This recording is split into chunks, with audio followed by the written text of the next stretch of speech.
Hello everyone.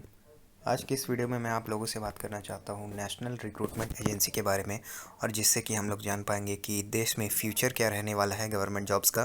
क्योंकि आप सभी और मैं भी गवर्नमेंट जॉब्स के एस्पिरेंट्स हैं और अलग अलग एग्ज़ाम्स की हम लोग तैयारी करते हैं। कोई एसएससी की एग्ज़ाम्स की तैयारी करता है, कोई बैंक्स की करता है, कोई रेलवेज़ की करता है और कोई यूपीएससी और स्टेट पीसीएस वगैरह की करता है। लेकिन नेशनल रिक्रूटमेंट एजेंसी में जो कॉमन एंट्रेंस टेस्ट जो सीईटी का अनाउंसमेंट हुआ था पिछले बार बजट में, अगर उसके बारे में आपको नहीं पता तो ऊपर आई बटन में एक वीडियो आ रहा होगा, वहाँ से जाकर के आप देख सकते हैं कि मैं किसके बारे में बात कर रहा हूँ। ठीक है, तो यहाँ पे मैं ये सब डिस्कस कुछ नहीं करूँगा कि ये क्या है, कैसा है, कब होगा, ये सब चीज़ नहीं। बस थोड़ा सा आप लोगों से कुछ एडवाइस वगैरह देना है, और उससे पहले आप लोगों से मैं बस इतना सा बात करना चाहता हूँ कि इसमें अच्छा और बुरा क्या है आपके लिए और मेरे लिए, हम सब के लिए as a candidate of government jobs हमारे लिए अच्छा और बुरा क्या है, और उस हिसाब से हम लोगों को किस तरह से तैयार रहना चाहिए। सबसे पहले मनी और टाइम की जो है इसमें बहुत ज़्यादा बचत होने वाली है, क्योंकि ये जो एग्ज़ाम है ये सारे एग्ज़ाम्स को रिप्लेस करके एक सिंगल एग्ज़ाम बनाने वाला है। तो इससे क्या होगा कि अलग अलग एग्ज़ाम्स का जो फॉर्म भरना पड़ता था, स्पेशली आईबीपीएस वगैरह का जो फॉर्म होता था वो थोड़ा सा कॉस्टली होता था एज़ कम्पेयर टू एसएससी का फॉर्म जो है वो काफ़ी सस्ता है। और इसी तरह से बाकी एग्ज़ाम्स के अलग अलग फॉर्म्स भरते भरते स्टूडेंट्स के काफ़ी पैसे बर्बाद हो जाते थे। जितने पैसे में आप एक अच्छा टेस्ट सीरीज़, एक अच्छा बुक्स वगैरह ख़रीद सकते थे, वो आप नहीं खरीद पाते। तो इससे क्या होगा कि आपके पैसे बचेंगे, आपका जो टाइम भी है वो सेफ होगा बहुत ज़्यादा।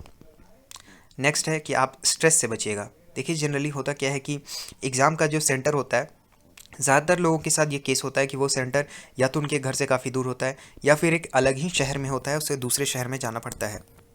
जनरली स्टेट कैपिटल वगैरह में या फिर दूसरे शहरों में उनको जाना पड़ता है एग्ज़ाम देने के लिए। अब होता क्या है कि अगर एक बच्चा साल में 5 या 6 एग्ज़ाम्स के फॉर्म भरता है तो उसे 5 या 6 बार अलग अलग शहरों में ट्रैवल करना पड़ता है, और ट्रैवल करके जब वो वहाँ पहुँचता है तो काफ़ी स्ट्रेस में हो जाता है, और इस स्ट्रेस की वजह से वो एग्ज़ाम्स में भी अपना बेस्ट परफॉर्मेंस दे करके नहीं आ पाता है। तो इससे थोड़ी उसे परेशानी झेलनी पड़ती थी। लेकिन अब ये जो सीईटी होगा, सीईटी की वजह से क्या होगा कि इस सब स्ट्रेस से उसको छुटकारा मिलेगा और वो सिर्फ और सिर्फ अपने एग्ज़ाम पे फोकस कर पाएगा, क्योंकि एग्ज़ाम तो एक ही होने वाला है। और सीईटी में ये भी अनाउंस्ड है कि ज़्यादातर डिस्ट्रिक्ट्स में जो है कि टेस्ट सेंटर बनाया जाएगा, यानी टेस्ट सेंटर सिर्फ स्टेट कैपिटल्स और बड़े शहरों तक लिमिटेड नहीं होगा, ये छोटे छोटे डिस्ट्रिक्ट्स में भी इसको कंस्ट्रक्ट करने के बारे में बात कही गई है। तो इससे क्या होगा कि बहुत सारा फ़ायदा होने वाला है स्ट्रेस रिडक्शन में। नेक्स्ट है कि जो फोकस है वो बहुत बेटर हो पाएगा। देखिए जनरली स्टूडेंट्स के साथ दिक्कत क्या होती है, और यही सबसे बड़ी प्रॉब्लम की बात भी है, कि स्टूडेंट्स क्या करते हैं कि बहुत सारे अलग अलग एग्जाम्स की तैयारी करते हैं। मान लीजिए वो 3 अलग अलग एग्जाम्स की तैयारी कर रहे हैं, वो एसएससी का भी एक बच्चा तैयारी कर रहा है, तो उसके बाद आईबीपीएस का भी तैयारी कर रहा है मान लेते हैं। तो दिक्कत क्या होता है कि आईबीपीएस का जो फॉर्म है, बैंकिंग का जो फॉर्म है और एसएससी का जो एग्ज़ाम है, दोनों में थोड़ा बहुत पैटर्न का डिफरेंस होता है। ठीक है, दोनों का पैटर्न काफ़ी अलग अलग होता है। क्वेश्चंस के मामले में किसी का रीजनिंग बेटर होता है, किसी का मैथ्स हार्ड होता है, इस तरह से दोनों के एग्ज़ाम्स में थोड़ा फ़र्क होता है। लेकिन अब इसमें क्या होगा कि बच्चा जो है वो फोकस कर पाएगा, उसको एक ही एग्ज़ाम, एक ही पैटर्न, हर चीज़ एक चीज़ के ऊपर वो फोकस करेगा, और एक फोकस करके हर स्टूडेंट जो है, हर एस्पिरेंट जो है वो अच्छा फोकस करके अच्छा रिजल्ट्स प्रोड्यूस कर पाएगा। ठीक है, उसके वजह से ये उसको नहीं होगा कि अरे अभी मैंने एग्ज़ाम देकर के आया हूँ और 15 दिन बाद मेरा एक और एग्ज़ाम है, उसके 10 दिन के बाद एक और एग्ज़ाम है। इस तरह से करके वो हज़ार हज़ार एग्ज़ामों की अलग अलग तैयारी करने से बेटर है कि उसका एक ही एग्ज़ाम का बहुत बढ़िया तैयारी होगा और वो बेस्ट फोकस अपना दे पाएगा। तो ये सब तो थी कुछ अच्छी चीज़ें। इसके अलावा और भी बहुत सारी अच्छी चीज़ें हैं इस एग्ज़ाम के बारे में, और आपको क्या अच्छी चीज़ें लगती हैं वो सब आप हमें कमेंट सेक्शन में बता सकते हैं। लेकिन अब मैं आता हूँ थोड़ी सी बैड साइड के ऊपर, क्योंकि ये इनिशिएटिव है, इसका मुझे थोड़ा से बैड पॉइंट्स भी लगे। मुझे लगा कि एज एन एस्पिरेंट थोड़ा से इन सब चीज़ों से मुझे बच के रहना चाहिए, आप सबको भी। तो देखिए सबसे पहली बात जो है कि कैंडिडेट्स जो हैं वो बहुत ज़्यादा हो जाएंगे, क्योंकि सिंपल सी बात है, अगर आईबीपीएस का बहुत सारे कैंडिडेट्स हैं जो एसएससी का फॉर्म नहीं भरते, और एसएससी के बहुत सारे कैंडिडेट्स हैं जो आईबीपीएस का फॉर्म नहीं भरते, इस तरह से क्या होता है कि एग्ज़ाम में थोड़ा सा कंपटीशन कम रहता है। लेकिन यहाँ पे क्या होगा कि बात सिर्फ कंपटीशन की नहीं है, बात है कैंडिडेट्स की। अगर मान लीजिए कि 2 से ढाई करोड़ टोटल कैंडिडेट्स हैं इंडिया में, एक रफ एस्टिमेट जो लगाया गया था कि इतने लोग अलग अलग एग्जाम्स के फॉर्म भरते हैं। ठीक है, हर एग्जाम सेम एग्जाम के इतने लोग फॉर्म नहीं भरता। देखिए इसका सबसे बड़ा जो उदाहरण है वो एनटीपीसी का एग्ज़ाम है, इस बार जो 2019 में जिसका फॉर्म निकला था शायद, और अब साल भर से ऊपर हो चुका है। हम सब लोग इसका वेट कर रहे हैं कि एग्ज़ाम होगा कब, होगा कब। और एग्ज़ाम में डिले जो हो रहा है वो कोरोना वायरस तो अभी हुआ है, बट उससे पहले क्या हो रहा था कि इतना जो डिले हो रहा था, इसका सबसे बड़ा जो कारण था, सबसे बड़ा जो रीज़न था वो यही था कि बहुत ज़्यादा कैंडिडेट्स ने इसमें अप्लाई किया था, करोड़ों लोगों ने अप्लाई किया था। और फिर गवर्नमेंट के ऊपर भी एक प्रेशर आ गया था कि एग्ज़ाम्स को हमको बहुत ही फेयर वे में कंडक्ट करवाना पड़ेगा, वरना हमारी थू हो जाएगी। और इसकी वजह से क्या होता है कि जब ऐसे नेशनल रिक्रूटमेंट एजेंसी का एग्ज़ाम होगा, इसमें जब नंबर ऑफ़ कैंडिडेट्स इतने ज़्यादा होंगे, तो क्या एग्ज़ाम फेयर वे में कंडक्ट हो पाएगा, क्या सही से हो पाएगा, क्या टाइम पर कंडक्ट हो पाएगा?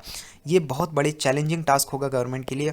और इसके लिए स्टूडेंट्स का उनके ऊपर ट्रस्ट और भी थोड़ा हिलता चला जाएगा, क्योंकि अगर एनटीपीसी ऐसे एग्ज़ाम्स नहीं कंडक्ट हो पा रहा है इतने टाइम से, तो क्या नेशनल रिक्रूटमेंट एजेंसी, जिसमें कि एनटीपीसी से भी 1.5 या 2 गुना ज़्यादा लोग अपीयर होने वाले हैं, बिल्कुल होंगे, तो क्या वैसा एग्ज़ाम्स गवर्नमेंट सही से कंडक्ट करवा पाएगी या नहीं करवा पाएगी? ये एक बहुत बड़ा क्वेश्चन मार्क है, और इसके लिए भी एज अ कैंडिडेट हमें सतर्क रहना चाहिए। नेक्स्ट है कि थोड़ा चांसेस हमें कब मिलेंगे, लेसर चांसेस। अब देखिए, अभी तक जो बात सामने आ रही है, मैं किसी के बारे में भी फिक्स नहीं है, क्योंकि ये सब अभी कुछ शुरू नहीं किया गया है, बस इसके बारे में ऊपर ऊपर से अटकलें लगाई जा रही हैं, और थोड़ा बहुत जो इधर उधर एक नोटिस वगैरह निकाला है, या फिर बजट में जो अनाउंस किया था गवर्नमेंट ने, उसके हिसाब से ही समझा जा रहा है कि 1 साल में 2 सीईटी करवाया जाएगा। यानी कि 1 साल में आपके पास केवल 2 मौके होंगे अपने स्कोर को सुधारने के लिए, और 3 साल तक आपका स्कोर वैलिड होगा, और 3 साल के 3 मौके में आपको अपना स्कोर इंप्रूव करने का मौका दिया जाएगा। तीन जो मौके होंगे उसमें से जो बेस्ट आपका स्कोर होगा वही आपका फाइनल स्कोर कंसीडर किया जाएगा, और वो 3 ईयर्स के लिए वैलिड होगा। अब दिक्कत क्या है कि जो आईबीपीएस बैंक वगैरह का फॉर्म भरते हैं, उनको पता होगा कि पीओ, फिर आपका क्लर्क वगैरह, इस तरह से करके 1 साल में बहुत सारे एग्जाम्स आ जाते थे। तो इससे होता क्या था कि अगर एक एग्ज़ाम आपका किसी कारणवश गलत हो भी जाए, कुछ उसमें गलती हो भी जाए, आपको पता चले कि हाँ मैंने ये गलती की थी, तो फिर 1 से 2 महीने के बाद ही आपको उसको इम्प्रूव करने का मौका मिल जाता था अगले किसी भी और एग्ज़ाम में। तो इससे क्या होता था कि 1 साल में बहुत सारे मौके होते थे अपने स्कोर को इम्प्रूव करने के, अपने जो है अटेम्प्ट को इम्प्रूव करने के। लेकिन अब इसमें क्या होगा कि अगर 1 साल में 2 बार एग्ज़ाम होना है, यानी कि 6-6 महीने के इंटरवल पे होगा, यानी आपके पास 6 महीने का ही टाइम होगा, मतलब बीच में आपके पास और क्विकली मौके नहीं आएंगे, आपको 6-6 महीना का वेट करना होगा। अब मान लीजिए कि किसी एक बच्चे का थोड़ा सा ही प्रॉब्लम था, 2-4 नंबर उसके कम आ रहे थे मैथ्स, उसको लगा कि मेरा मैथ्स में बस एक चैप्टर का प्रॉब्लम है, अगर मैं इसको सही कर लूँ तो फिर मेरा बढ़िया स्कोर आएगा। बट अब क्या है कि सिर्फ एक चैप्टर के लिए उसको 6 महीने का वेट करना पड़ेगा, यानी उसको मौके मिलेंगे कम। तो ये एक मुझे इसका ड्रॉबैक लगा कि मौके जो है, चांसेस जो है वो थोड़े कम हो गए स्टूडेंट्स के लिए। दूसरी बात है कि जो टफनेस और पैटर्न का प्रॉब्लम है।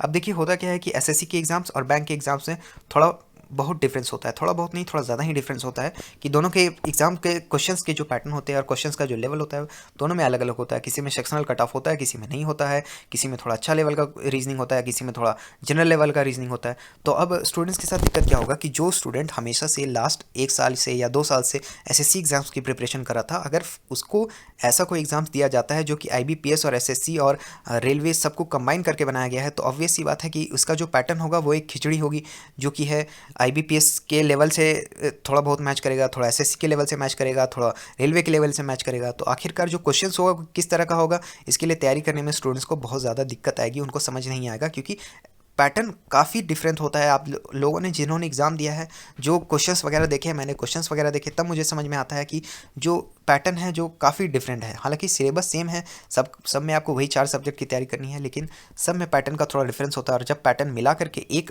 पैटर्न बनेगा, तो पैटर्न का बड़ा दिक्कत हो जाएगा, लोगों को, बच्चों को समझने में दिक्कत आएगी, और क्वेश्चंस जो है वो अलग ही लेवल के हो जाएंगे, एक अलग ही तरह का। तीनों को जब खिचड़ी बना के एक खिचड़ी बनेगी, तो अलग ही तरह की खिचड़ी बनेगी, और पता नहीं वो खिचड़ी टेस्टी होगी या तीखी होगी, वो तो हमें आगे चल के ही पता चलेगा। तो इसके लिए मैं आपको एडवाइस करता हूँ कि जो बैंक वाले कैंडिडेट्स हैं, वो थोड़ा बहुत अब एसएससी के क्वेश्चंस भी देखना शुरू करें, प्रीवियस ईयर के जो पेपर्स वगैरह हैं वो देखना शुरू करें, और जो एसएससी की सिर्फ तैयारी करते थे, वो थोड़ा बहुत अब बैंक्स वगैरह के भी पैटर्न को देखने लगे।